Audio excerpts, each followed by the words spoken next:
ආයුබෝවන් අද අපි බටර් කේක් එකක් හදමුද? මේ තමයි අපට අවශ්‍ය කරන අමුද්‍රව්‍ය. අමුද්‍රව්‍ය ප්‍රමාණ වලින් මම ඩිස්ක්‍රිප්ෂන් එකේ ලියලා තියන්නම්. පළමුවෙන්ම මම වියලි අමුද්‍රව්‍ය 3 පාරක් පෙනේරකින් හලා ගන්නවා. ඔයාලට වීඩියෝ එකේදී ඒක බලා ගන්න පුළුවනි. පාන් පිටි, වැනිලා පවුඩර් සහ බේකින් පවුඩර් මේ තුන් වර්ගය තමයි මම මේ හලා ගන්නේ. 3 පාරක් හලාගත්ත වියලි ද්‍රව්‍ය මම හොඳට වහලා පැත්තකින් අරන් තියාගත්තා. මම බිත්තර අරගෙන තියෙන්නේ කහ මද සහ සුදු මද වෙන වෙනම.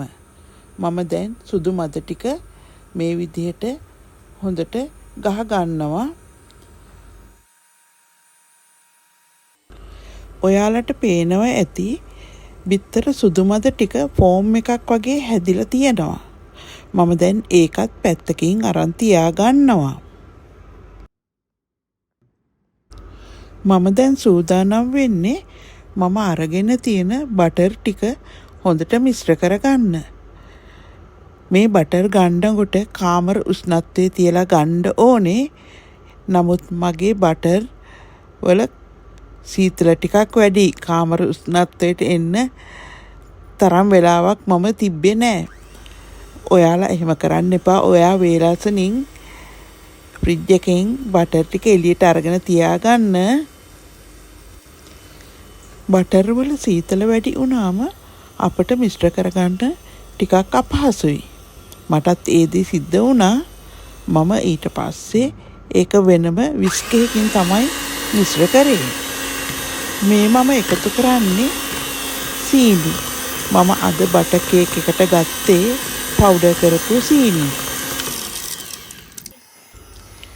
මේ වෙලාවේදී මම බටර් සහ සීනි මිශ්‍රණයේ පාට වෙනස් වෙලා ලස්සන ක්‍රීම් පාටක් ටිකක් සුදු පාටක් වගේ වෙනකන් හොඳට මිශ්‍ර කරගන්නවා. දැන් ඔයාලට පේනවා ඇති බටර් මිශ්‍රණයේ පාට වෙනස් වෙලා තියෙන හැටි.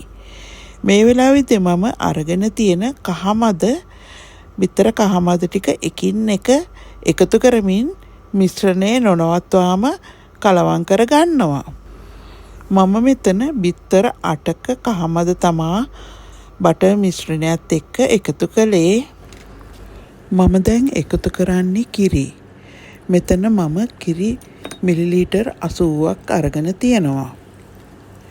කිරි ගොඩාක් බටර් මිශ්‍රණයත් එක්ක එකතු වෙන්න අවශ්‍ය නැහැ. ඊට පස්සේ අපිට පුළුවනි අපි අරගෙන තියෙන පිටි මිශ්‍රණය එකතු කරන්න. පිටි එකතු කරනකොට ටිකින් ටික තමා අපි බටර් මිශ්‍රණයත් එක්ක එකතු කරන්න ඕනේ. සාමාන්‍යයෙන් කේක් වල පිටි මිශ්‍රණය මිශ්‍ර කරන්නේ එක පැත්තකට. දෙපැත්තට තුන් පැත්තට අපි පිටි මිශ්‍ර කරන්නේ නැහැ.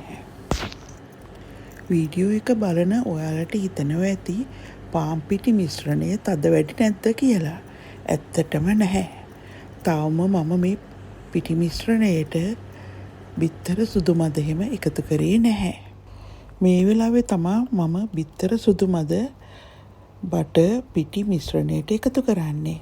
බිත්තර සුදු මදත් මම ටිකින් ටික තමා එකතු කරමින් මිශ්‍ර කරන්නේ. බොහෝ දෙනෙක් කියනවා පාන් පිටි බිත්තර සුදු මද එකතු කරාට පස්සේ කේක් මිශ්‍රණය හෑන්ඩ් මික්සර් එකෙන් මිශ්‍ර කරන්න හොඳ නැහැ කියලා. නමුත් මම හැම කේක් එකක්ම හෑන්ඩ් මික්සර් එකෙන් තත්පර 30ක් 40ක් වගේ මිශ්‍ර කරලා තමයි පෝරණුවට යවන්නේ. අද මට කේක් තැටියේ පතුලට එළන තෙල් කොළ ඉවර වෙලා තිබුණේ. මේ මම තැටියේ පතුලට සහ වටේට එළවලු තෙල් ටිකක් ගාලා පාන් පිටි වලින් තමයි මේ දවටනයක් හදලා තියෙන්නේ. ඊට පස්සේ මම මිශ්‍ර කරගත්ත කේක් මිශ්‍රණය හැන්දකින් මේ විදිහට ටිකින් ටික එකතු කරලා තැටිය 3 පාරක් විතර මේසේ ටැප් කරලා ඒකේ තියෙන අමතර වායු බුබුලු එහෙම තියෙනවා නම් අයින් කරලා පෝරණුවට දැම්මා. මම අද ගත්තේ අඟල් 9.8 තැටියක්. මේ විනාඩි 20කට පස්සේ මගේ කේක් එක තවම මේ කේක් එක බේක් වෙලා ඉවර නැහැ. මේ විනාඩි 40කට පස්සේ පෝරණුවෙන් එළියට ගත්ත කේක් එක මේ බලන්න මේ කූරේ මන් දෙතුන් පොලක්ම හිල් කරලා බැලුවා කිසිම පාන් පිටි ගතියක් නැහැ. ඒ කියන්නේ කේක් එක හොඳට බේක් වෙලා තියෙන්නේ. මේ බලන්න මම තැටියෙන් අයින් කරගත්ත කේක් එක. මේ වටේට තියෙන නම් පාන් පිටි. ඒ වුණාට පොඩ්ඩක්වත් ඩැමේජ් වෙන්නේ නැතුව මට කේක් එක තැටියෙන් අයින් කරගන්න පුළුවන් වුණා. මේ කේක් එක පුදුම තරම් සොෆ්ට් සහ හරිම රස කේක් එකක්. බටර් රස උපරිමයෙන්ම තිබුණා. ඉතින් එහෙමනම් ඔයාලත් මේ රෙසිපියට කේක් එකක් හදලා බලන්න. නැවත වීඩියෝ එකකින් අපි හමු වෙනතුරු අදට මම ඔයාලගෙන් සමුගන්නම්.